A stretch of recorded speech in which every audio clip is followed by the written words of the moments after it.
Boy Sira, boss, ano legacy ni Duterte para sa'yo? Sangkatutak? Isa lang ba? Kami po, pag tinanong nyo ng Duterte legacy, automatic po dahil sa dami. Hindi po namin maisa-isa. Pero bibigyan lang kita ng sample. War on drugs. Yung kinukundina ninyo na war on drugs na sinasabi nyo masamang tao si Tatay Digong, yan talaga ang pangunahing legacy ni Tatay Digong. Kasi talagang yung war on drugs, siya lang yung isa sa mga nanguna sa mundo na hinangaan po siya sa buong mundo na natatak po. Natatak na naman po, hinangaan po ng mga leader. At ang magpapatunay po niyan, yung mga OFW po natin, yung mga amo po nila. Hangang-hanga kay Tatay Digong. Okay, build. 6 years lang, pero grabe, tinalo niya lahat. Kahit po yung pinakamatagal na presidente, si Marcos Sr. at saka si Gloria Macapagal, tinalo niya sa paramihan ng infrastructure sa loob lamang ng 6 na taon.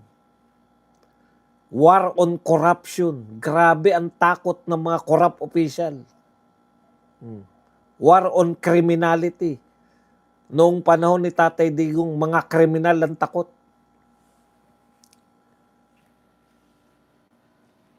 At marami pang iba. Yan po ang mga legacy ni Tatay Digong. Ang mga proyekto ni Tatay Digong nakikita, nararamdaman, naaamoy. Patas lang ako, boss. Nakikinig ako pareho sa tinitin mo. Wala akong pakialam sa'yo. Kung magsalita ka ng kalokohan, walang taong hindi bias. Lahat ng tao may bias. Wala pong tao na nakikinig. Tama yan, nakikinig ka, pero may bias ka. Hindi po ako naniniwala sa mga tao. Peking-peke po ako sa mga tao na wala akong kinakampihan, hindi ako bias. Utot nyo. Ang totoong tao na nagsasabi ng totoo, bias ako. Kung dyan mo sinimulan, Escape Joseph, sa totoo lang, hinahanap ng mga Pilipino ngayon ang war on drugs dahil laganap na naman ang krimen.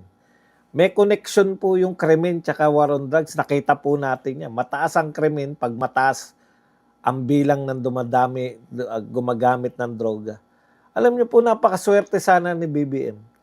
Si Tatay Digong, minana niya ang taas ng krimen. Napababa niya. Ang minana ni BBM, mababang krimen.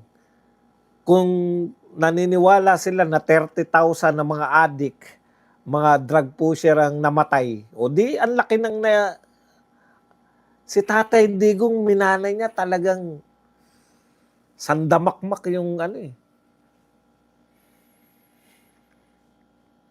Yung attorney Chico na panood ko sa SMGM, sabi niya bagsak din daw ang survey niya nung huling term niya.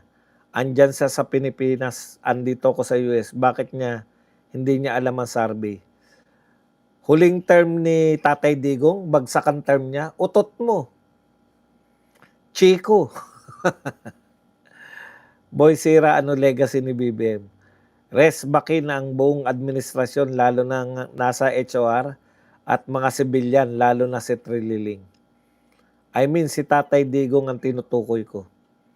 Hindi po totoo yan. Si Tatay Digong lang po ang pinakamataas na rating nang natapos yung termino. Boss Aratilis, kasabwat ba yung witness nila ngayon or in good faith lang siya na mag-witness? Kasi parang neutral naman siyang sumagot. Sila po professional, very professional. Hindi po sila pumapayag na magpagamit. Kaya po sila nariyan kasi akala ng mga to magagamit nila yung mga land bank branch manager. Wala po kayo mahihita dyan sa mga yan. Very professional silang sumagot. Sobrang layan na nga, pinupost na social media ang pagdadrugs. Di ba? Kay Tatay Digong, grabe, wala yan. Yan, dami ko na napanood na sa FB na nagluluto ng shabu, tumitira ng shabu. Naghihintay ako sa kaso ni Romualdez Boying, mahiya ka naman sa boss mo. Wala naman yan. Si BBM hanggang sauna lang yan. Boss, ba't parang katono ni Jokno si Powa? Tanong lang. Hindi ko po alam kung paano nyo po natunuhan. Boss Bas, galit si Claire Castro sa bagong meaning ng ICC, impactang Claire Castro. Basta po nilalarawan siya na pangit, galit po siya. Yung narinig ko yung dalawang witness about sa AMLAC, sabi ko, yari talaga yung director na baboy sa AMLAC. Tama, di ba? Bakit mo ibubulgar yung mga bawal pala yun? May kaso na yan eh. Siyempre, hindi pa ngayon aabante yan. Kinasuhan niya ni Manscarpio eh. Pagdating po na iba na presidente, tsaka po tatakbo yung kaso niyan. Ito pa, 10 years passport at driver's license sa panahon ni PRRD. Sangkatutak po talaga yung pagbaba ng yung libreng edukasyon. Pucha, noon, estudyante kami. Pangarap lang namin yan. State University na kami noon, ha? State University ko graduate, eh. Alam niyo po, maliit po ang tuition namin. 3,000 lang ba? 1,000. Nakalimutan ko na sa tagal eh. Pero hindi pa rin po libre. Si Tatay Digong lang po nagpalibre. Sir Badong, paano kung dadayain sa 2028 ang election kasi hawak nila lahat ng makinarya? Ito po tanong ko sa inyo, may nadaya na po ba Duterte? Mahirap pong dayain pag landslide.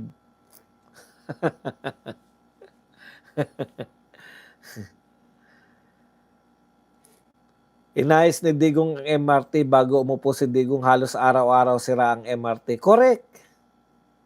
Tapos, hindi pa itutuloy na lang yung LRT 7, yung papunta ng Bulacan. Halos tapos na yan eh. Nagpandemya lang kaya hindi natapos eh. Pati po yung subway, pucha, tigil po lahat. Paano? Lahat ng pera, lahat ng budget, nilagay po sa flood control. Boss, yung speech ni Dilima kanina, kasi alam niyang walang mahitang mga witness na present nila. Yun lang naman talaga, dun lang naman sila, propaganda lang po eh. Akala naman nila may naniniwala pa sa kanila. Kayo po, eto, tanong ko sa inyo. Pag tumayo ba sila Kiko Pangilinan, sila Bam Aquino, sila Rizal Ontiveros, alam nyo na po ano naman kalukuhan tatanong nito mga to, ano naman kasinungalingan gagawin ng mga to. Di ba ganun yung tanong natin? Tapos mag-i-speech ka, Dilima, kala mo makikinig mga Pilipino sa'yo. Wala na po, masyado na tayong polarized. Mahirap nang baguhin yung mga Duterte. Parang yung gimmick ng mga dilawan nun, let me educate you. Hindi nyo na po kami kayang bulahin. Dahil natanong ito about sa Pax Silica at ang sagot nito na no comment kasi di ko alam yun. Bakit di daw ito updated? Alam niyo po, ito tapatan na tayo ah. Hindi pa po yan nakakapasok sa atin yung Pax Silica na yan. Inunahan lang po yan para po may diversion. Hindi nyo pa po ba alam yung ginagawa ng gobyerno natin? Wala po silang nalulutas na problema. Diversion upon diversion. Nalutas po ba yung mga smuggler ng sibuyas? Yun yung unang problema natin, sibuyas eh. Smuggler ng asukal, bigas, hoarder ng bigas, smuggler ng bigas. Nalutas po ba yan? Yan yung unang kinaharap ng ating gobyerno eh. Wala po, hindi po nalutas yan. Napatungan lang na mas malaking problema. Wala po tayong nalulutas eh. Ngayon, yung Pax Silica po na yan, kahit magtatawa po kayo, may totoo po tayong problema. Ito po, yung Pax Silica na yan, tama naman po. Pwede naman pong problema yan in the future. Pero in the future pa yan eh. Yung may mga nag-research dyan, eto mga posibleng maganap dyan. Hindi pa po pumapasok yan. Wala pa pong naitatayo kahit na ano. Bakit natin po problemahin yan? Eto po, nanakaw na lahat. Yung flood control, totoo na yan. Kasi makikipag-discussion ka dyan, intellectual discussion lang po yan. Pwedeng maganap, pwedeng hindi maganap. Bakit mo abalahin yung sarili mo dyan? Napaka-practical po ni BP Sara para Alam niyo po ba yung danger na nakikipagtalo ka na hindi ka naman scientist? Saan po ba niyo narinig yung mga pinagtatalo niyo? 'Di ba sa mga kung kanino lang din? Galit na galit kayo, 'di ba? Kasi eto posibleng mangyari. Alam niyo po yung debate noong araw, meron na po naganap na ganyan. Debate sa nuclear power.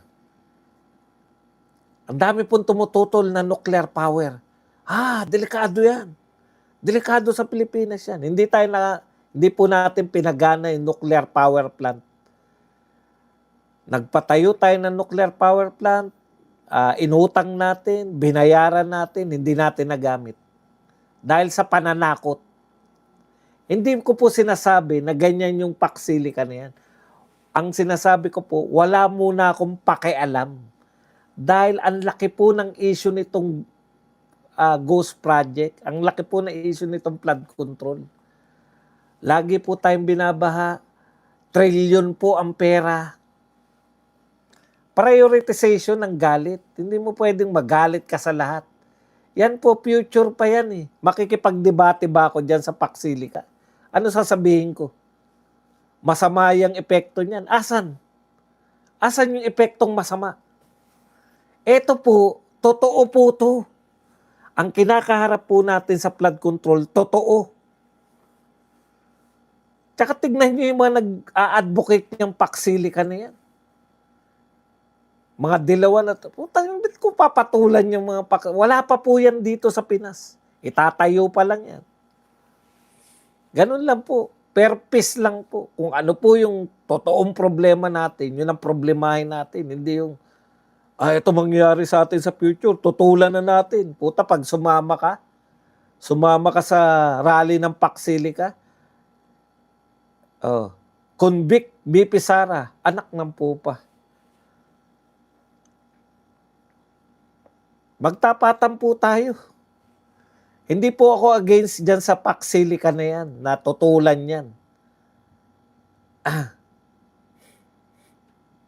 Okay yan, tutulan nyo, walang problema. Bit ako makikitutol dyan, di ko pa nga alam yan. Tama si BP Sara, bakit siya makikisaw-saw dyan? Ito po ang pinakamaganda, paparinig ko sa inyo, yung sinabi ni Powa. Tinanong po si Powa Ito po ang mga practical na tao. Ito tinanong po si Powa doon po sa splice video raw, splice video di umano ni Pia Cayetano. Ito po, pakinggan nyo po yung sagot ni Powa. Ganyan po yung sagot ko sa mga paksilika na yan.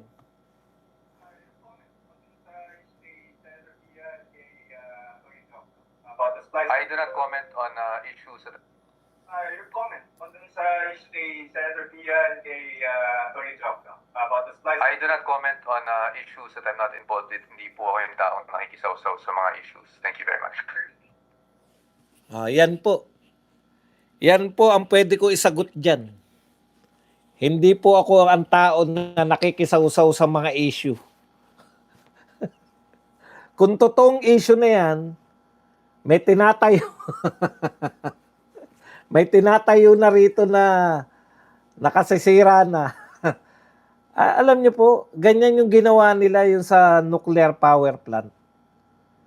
Tapos pag pinag-aralan niyo po yung nuclear power sa buong mundo, isa po yan sa pinakamalinis, pinakamura. Hindi po ako advocate niyan ng nuclear power plant. Pero kung ikukumpara niyo po sa mga power plant na coal, na mga kuryente, di hamak pong mas mura yan. At saka lahat po ng mayayamang bansa ay may nuclear power plant. Bakit po tayo hindi nagtatayo ng nuclear power plant? Kasi tinakot na tayo noon Hindi po ako pro Paksilika, pero tsaka ko na po yan poproblemahin. Bakit ko naman poproblemahin yan? Ang daming problema ng bansa. Imaginary pa lang yan. Pwede magkatotoo yung hinala nila, pwede rin hindi. Dito na tayo tumutol sa totoo. Totoong ninakaw yung pera natin. Totoong. Imagination pa lang yan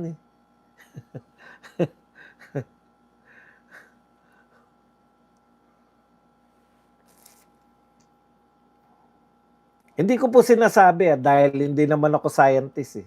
Di ba? Baka may scientist na nagsabi na masisira ang ating kalikasan pagka... Alam niyo po, itong gobyerno na to, kung gusto nilang gawin, gagawin nila. Pwede po ba dito muna, pwede po ba hayaan nyo na lang ako? Kung kayo po, gusto nyo po dyan magpaksili ka na, wala po akong problema dyan. Pwede po ba hayaan nyo na lang ako na tumutok na lang dito sa totoong problemang nakikita ko? Kanya-kanya tayong pananaw eh. Parang yung di ba? Yung global warming. Puta yung mga ibang tao, global warming. Kinakailangan natin kumilos. Di ba? Global warming. Huwag tayong gumamit ng straw. Putang ina. Anong kinalaman ng paggamit ng straw? Kaya walang mga straw eh. Bibili ka ng soft drinks, pahingin po yung straw. Strawless tayo, sir eh. Bakit strawless? Kasi yan eh, global warming. Puta, ano connection ng straw?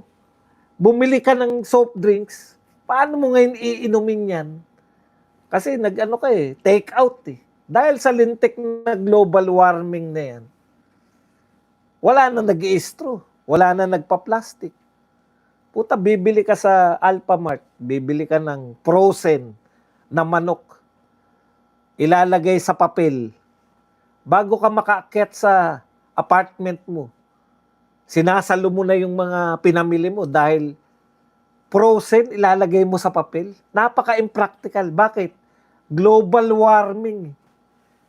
Utang, global warming yan. May namang problema dyan. Ba't ko naman poproblemahin yan? Ang pinoproblema ko, flood control. Bakit ko abalahin yung sarili ko? Ang daming scientists na nagsabi na hindi naman reliable yung global warming. Ewan ko lang po Ako, ganun po ako ka-practical. Tama to sinasabi ni Poe eh. Ba't ako makikisaw-saw sa hindi ko naman issue? Ganun lang din po yung paksilikan na yan. Ba't ko po problemahin yan? Hindi, problemahin na po muna yan ng mga scientists. Kasi sila involved dyan. Tayong mga pangkaraniwang tao, wait and see lang tayo. Dami na natin napahamak dyan sa lintik na pananakot sa atin. Ang dali kasi natin takutin eh. Ang mga nananakot sa atin, yung mga ayaw tayong yumaman. Gusto nila yun eh. Germany, gusto nila yun eh. Tignan mo sa mayamang bansa, isa lang nasabi mo, di ba? Na ayaw na ng nuclear power. Yung US ba, ayaw na nila? Japan, China. Sino pa ba may mga nuclear power? Hindi po sabi ko nga, hindi ko yan issue, wag po natin ding gawing issue. Ang issue po ng Pilipinas sa kasalukuyan at sa mahaba pang hinarap, flood control. Ninakawan tayo. Puta, baka maisip nyo, puta, yung mga pala,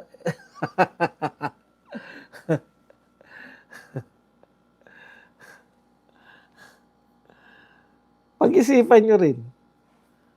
Boss, ang point po ba is unahin muna natin ang flood control? Paano kung ongoing na yung Paxilica?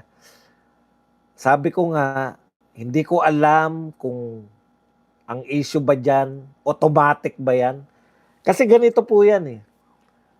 Flood control, nagnakaw. Alam mo yun eh. Then po, pagtatalo pa lang yan eh. Mapapahamak yung mga kailangan natin ng maraming tubig. Kailan ba tayo na kung yung lintik na Paxilica na yan, kailangan lang na maraming tubig. Yun lang ang issue, yung kailangan ng maraming tubig. Di saluhin nila yung mga tubig ulan. Ang dami nating tubig ulan eh. Yun nga po yun eh. Ano po yung issue ninyo na immediate dyan sa Paxilica? Kasi lahat po pwedeng magkaroon ng issue. Sabi ko nga sa inyo, global warming in issue eh. Diba? Ang dami pong bansa na may mga treaty pa. Treaty sa global warming na kailangan natin magbawas ng mga kung ano-ano, CO2.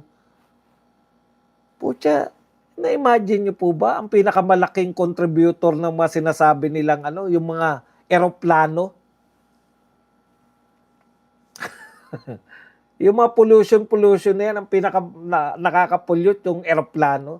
Pero wala pong nagsasabi na itigil na natin yung pagbabiyahe sa eroplano.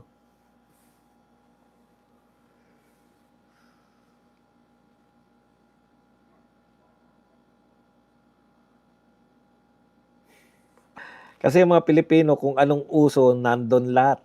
Kagaya yung paksilikan yan, bago nandyan, lahat naman, pababayaan na nyo yung flood control.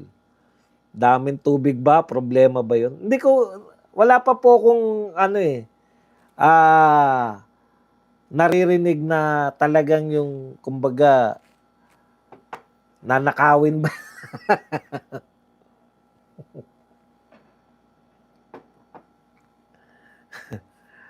Kumbaga, okay, alimbawa ganito.